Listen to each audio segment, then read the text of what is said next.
Assalamualaikum warahmatullahi wabarakatuh. Perkenalkan, nama saya Siti Nurainun. Pada kesempatan kali ini, saya akan membahas materi tentang analisis gravimetri. Analisis gravimetri menggambarkan seperangkat metode yang digunakan dalam kimia analitik untuk penentuan kuantitatif atau ion yang dianalisis berdasarkan masanya.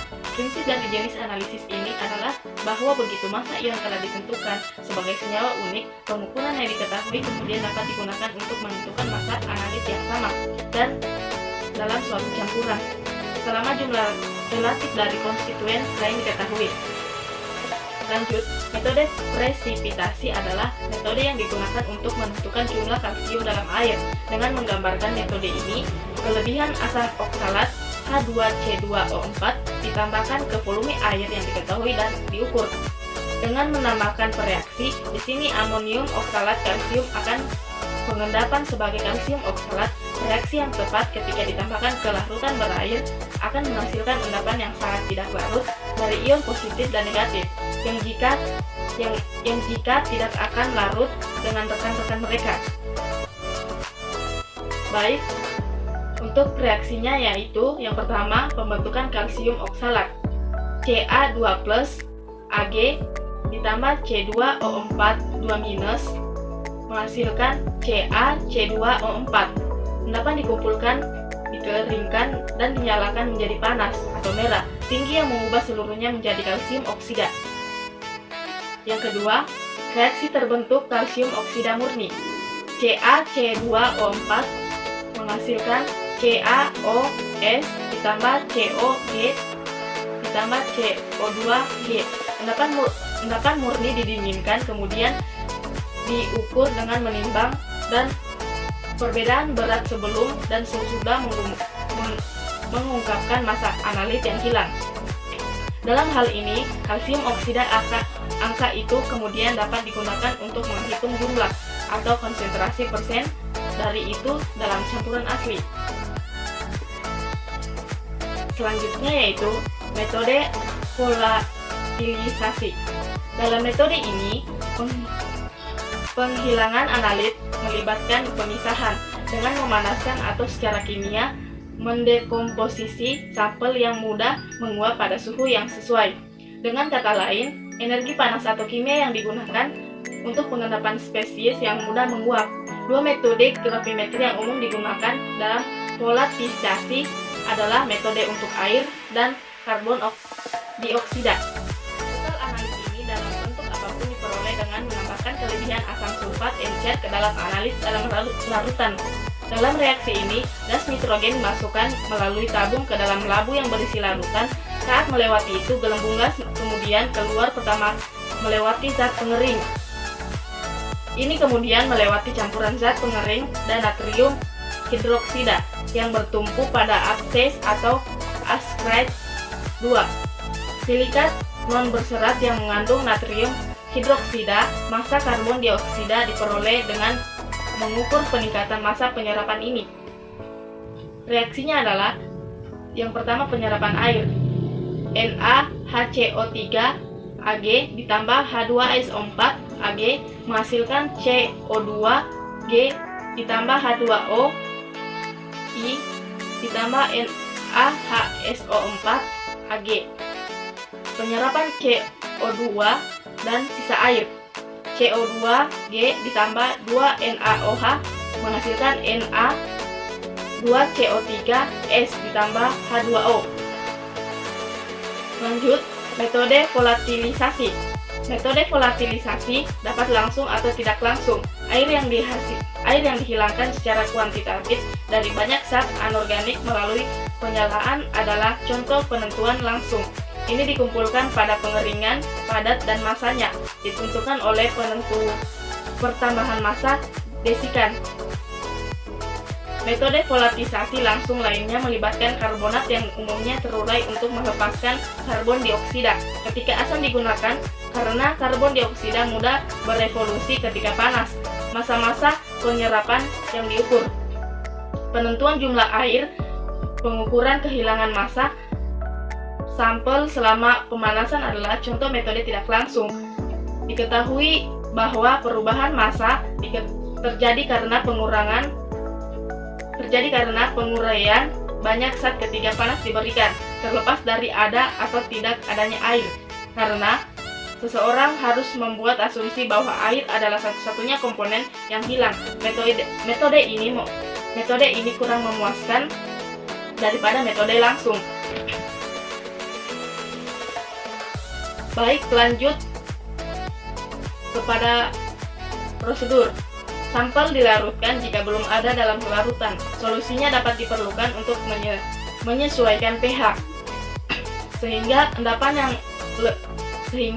yang tepat terbentuk atau untuk menekan pembentukan endapan lainnya. Jika diketahui bahwa ada spesies yang mengganggu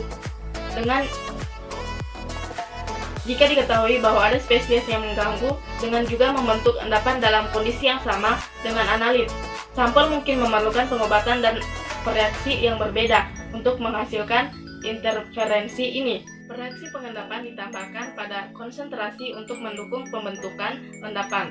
Baik dilihat dari bawah, ini mungkin memerlukan konsentrasi rendah.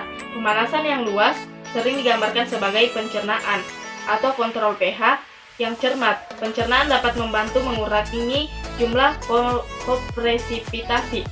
Setelah penyaringan, endapan termaksud kertas, saring, atau wadah dipanaskan atau hangus.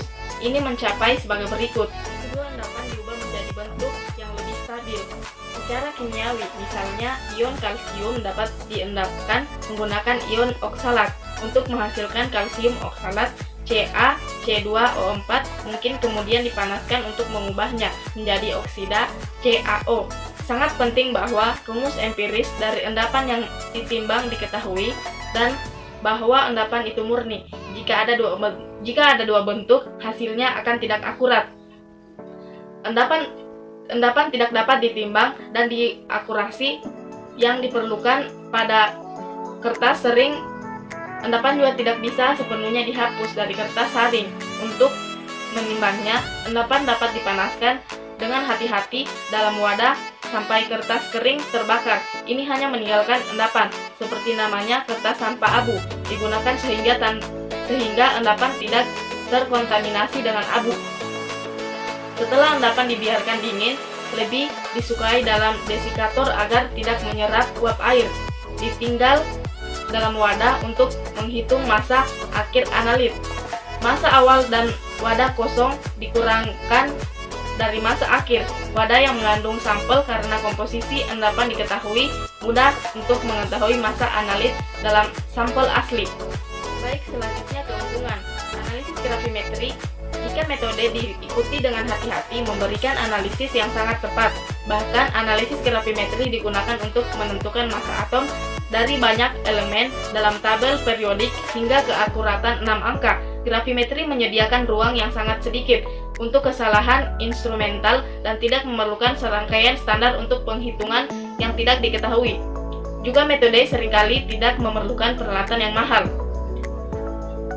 Untuk kekurangan analisis gravimetri yaitu biasanya hanya menyediakan untuk analisis elemen tunggal atau kelompok elemen terbatas pada suatu waktu, membandingkan pembakaran flash dinamis modern yang digabungkan dengan kromatografi gas dengan analisis pembakaran tradisional akan menunjukkan bahwa yang pertama lebih cepat dan memungkinkan untuk penentuan beberapa elemen secara simultan.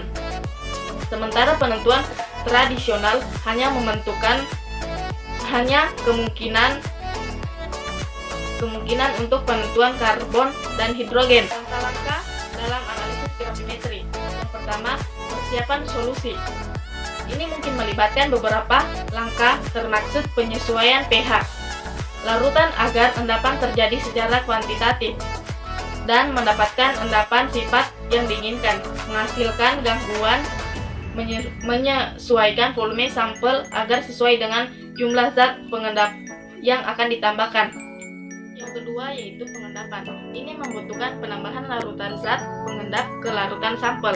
Setelah penambahan tetes pertama dari zat pengendap terjadi jenuh, kemudian nukleus mulai terjadi di mana setiap beberapa molekul endapan agregat bersama-sama membentuk inti. Yang ketiga, pencernaan endapan. Endapan dibiarkan panas di bawah mendidih selama 30 menit hingga 1 jam untuk partikel yang akan dicerna. Pengendapan melibatkan pembubaran partikel kecil dan pengendapan ulang pada partikel yang lebih besar yang menghasilkan pertumbuhan partikel dan karakteristik endapan yang lebih baik. Proses ini disebut pematangan Ostwald. Keuntungan penting dari pencernaan diamati untuk endapan koloid, di mana sejumlah besar ion teradsorpsi menutupi area besar endapan. Pencernaan memaksa partikel-partikel koloid kecil menggumpal yang mengurangi luas permukaan dan dengan demikian adsorpsi. Yang keempat, mencuci dan menyaring endapan.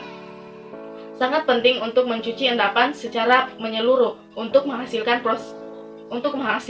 semua spesies yang teradsorpsi. Yang akan menambah berat endapan, seseorang harus berhati-hati atau menggunakan terlalu banyak air karena sebagai endapan bisa hilang. Yang kelima, pengeringan dan pengapian. Tujuan pengeringan yaitu pemanasan sekitar 120 sampai 150 oC dalam oven, atau pengapian ditungku merendam pada suhu mulai dari 600 sampai 1200 Celcius adalah untuk mendapatkan bahan dengan struktur kimia yang diketahui secara tepat sehingga jumlah analis dapat ditentukan secara akurat. Selanjutnya, yang keenam, pengendapan dari solusi homogen. Untuk membuat Ki minimum kita dapat dalam beberapa situasi menghasilkan zat pengendapan dalam media curah hujan daripada menambahkan, misalnya untuk pengendapan besi sebagai hidroksida kami melarutkan urea dalam sampel. Pemanasan larut menghasilkan ion hidroksida dari hidrolisis urea.